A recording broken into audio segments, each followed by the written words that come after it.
ஒரு வேத வார்த்தை.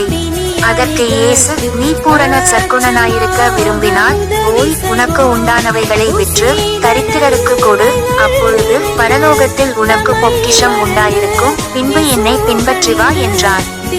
மத்தேயு 19:21. தொடர்புக்கு இயேசுவே சமாதானத்தின் அடைக்கலம். ஊழியங்கள். சகோதரர் KVP ஆனந்தராஜ். Cell number 9629909971. கர்த்தர் தாமே நம்மை ஆசீர்வதிப்பாராக. ஆமேன்.